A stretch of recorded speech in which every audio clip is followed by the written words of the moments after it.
കോൺഗ്രസിന് വീണ്ടും ആദായ നികുതി വകുപ്പ് നോട്ടീസുകൾ 2020-22 സാമ്പത്തിക വർഷങ്ങളിലെ ആദായ നികുതിയും പിഴയും പലിശയും അടയ്ക്കാൻ ആവശ്യപ്പെട്ടാണ് നോട്ടീസ്. ആദായ നികുതി വകുപ്പിന്റെ നടപടിക്കെതിരെ രാജ്യവ്യാപക പ്രതിഷേധം തുടരുകയാണ്.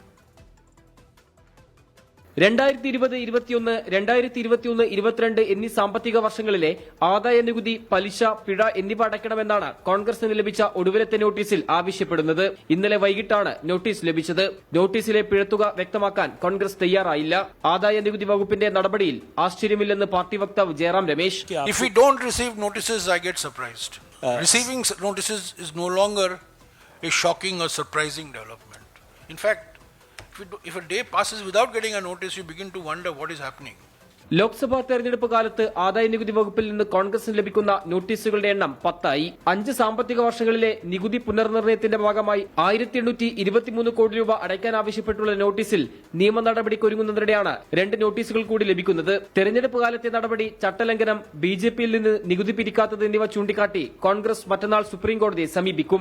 ആദായ നികുതി വകുപ്പിന്റെ നടപടിക്കെതിരെ പിസിസികളുടെ നേതൃത്വത്തിൽ ആദായ നികുതി ഓഫീസുകൾക്ക് മുന്നിൽ ധർണ നടത്തി. അതിനിടെ കർണാടക ഉപമുഖ്യമന്ത്രി ഡി.കെ. ശിവകുമാർ ആദായ നികുതി വകുപ്പിന്റെ നോട്ടീസ് ലഭിച്ചു. ഇന്നലെ രാത്രിയാണ് നോട്ടീസ് ലഭിച്ചതെന്ന് ഡി.കെ. ശിവകുമാർ സ്ഥിരീകരിച്ചു.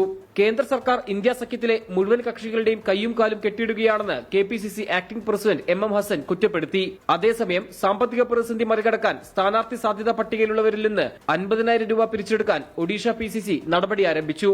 24 ഡൽഹി.